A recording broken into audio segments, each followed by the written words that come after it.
having that. I'm moving it all around. So I'm not going to trigger you all, yeah? You know what I'm on? Everyone's going to stop crying or some shit. So first is my beautiful brown skin, trigger, it's about race. Sorry if I upset you all. Come and hug me after, yeah? I felt the tension as soon as I walked in the classroom. The teachers introduced me, but my name got lost in the energy. She's different, be kind. As they stared at my frizzy hair and whispered so loud it burned my mind. Nottingham became a war zone for me. My dad committed a crime and he was sent to the bin, and my friends bullied me for his sin. I was sat back in history, teaching about black history. But the note that was rolled up said to me, abusing me because of my race. Hypocrites discriminate. Made me think I had to impersonate a white girl that I dismissed my long black curly hair and ironed it straight. I felt I had to hate the colour of my skin, that I got on my knees and I prayed to him to please God, just give me white skin. I cried and I cried that I wanted to be white. And when I woke up in the morning and looked in the mirror and noticed that God didn't change my colour, I hated him so much I stopped believing. God doesn't exist. God didn't grant me my wish to change the colour of my skin. My brother was running down the hill being chased, being hit for his race. And I stood in front of him like I was the strongest person in the world. And that's when the stone slapped against my face, blood shot, like a wood shot in my chest. And that's when I heard it. Trigger. Nigger, nigger, nigger. Go back to where you came from, cotton fields, dirty skin, black bitch, in their strong Scottish accents. But my grandpa was Scottish, and it even made me look at him different because we was different. My grandpa can't be the same as me apparently because that's the way my mind was destroyed to be. My mum was white with 2 black children in a village. We had to move to 2 schools because we couldn't fit in. Why did you bring us here, Mum? I'd have rather been in my old school and being bullied because my dad's a murderer than being here and being called the word, you dirty nigger. The days got darker, like my eyes. I met a few friends, but to fit in I had to do what they said.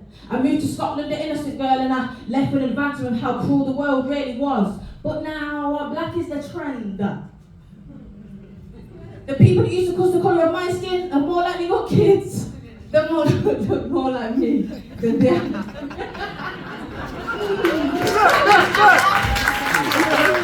Curly, sunbeds, darker foundations, bigger ones like that curvy black woman's. So even though that time destroyed my innocent art, I will breathe in this peace, because this black girl ain't just black. I am Irish, Scottish, Nigerian and Jamaican. I just wish I knew that back then. So I'll embrace the time my ears heard nothing but hate, because that set me up so that I had to fight harder, be the best. You think they can bully me now?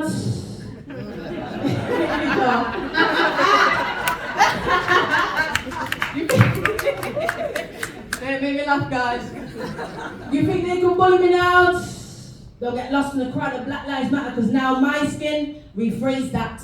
Our skin matters more than ever. My beautiful brown skin, the plentiful poet. Thank you.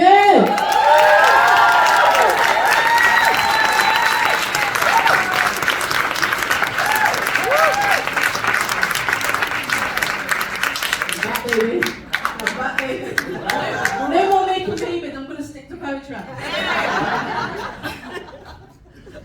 Next one. I'm cussing people again off. This one's called Susan Listen. My son calls them Karens, yeah? My son always like, oh, don't be a Karen, Mom. And I'm like, this poem is called Susan Listen. As I walk down the street, I see you looking at me. Is it my gold teeth or just because I'm pretty? I don't know, I don't care. I just know my long black curly hair stresses you out. You're pissed you ain't got this glow, so you run your mouth about white lives matter. But I see you in that hairdresser trying to get that perm done. And you just did 9 minutes on that sunbed trying to get that glow down. So I'm confused. When you talk about is how much you love Jamaican food.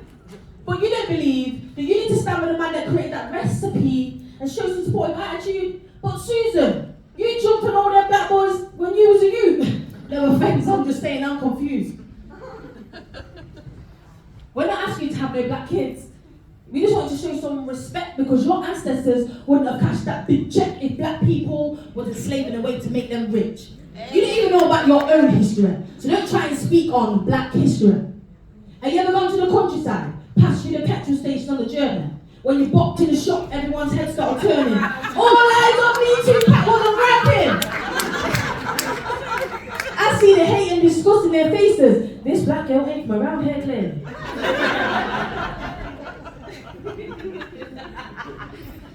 Right, we'll do that again. Stop making me laugh. This black girl ain't from around here, clearly. Have you ever felt that feeling in your stomach wishing you never left the Endz? Feeling your self-esteem being stamped on from the people in the same race as your mum? It's mad. I was raised by white people and the black joke was something we'd laugh about at the dinner table. But it was family, so we took it with a pinch of salt. And we also know it ain't even their fault. But looking into a stranger's eyes and knowing they're staring at you in that manner because you're black and a little gangster trying to soul destroyers.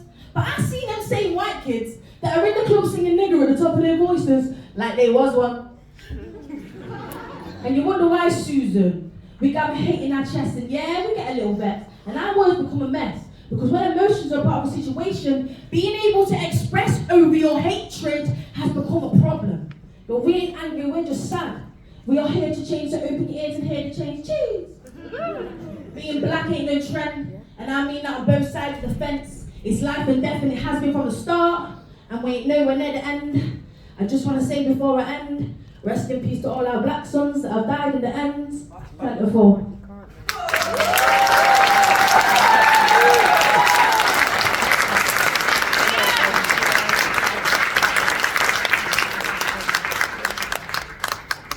Next one. I'm cussing my dad.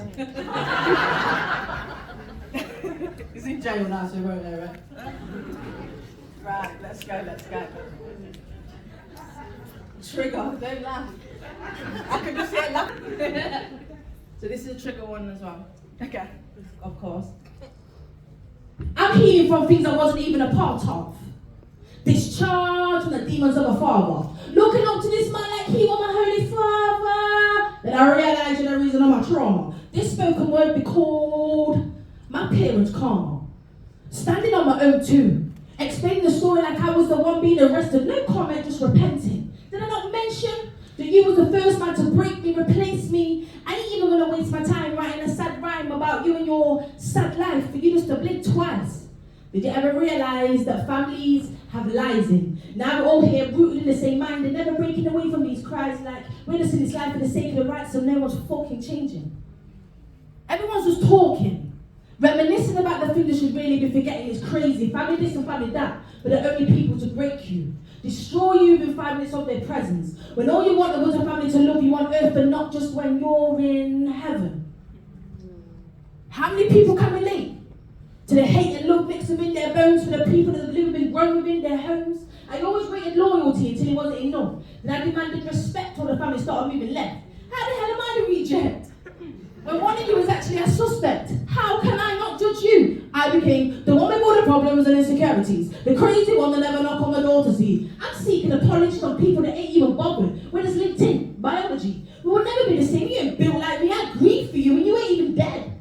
But you can walk into my house, break bread, be fed, but won't be given that one bit of respect. What so? Because you're that my dad, you can do whatever you want to my heart. But if it was a man on the road, we'll talk about put him in the car, boo. I ain't rising to it. Because I'm rising up.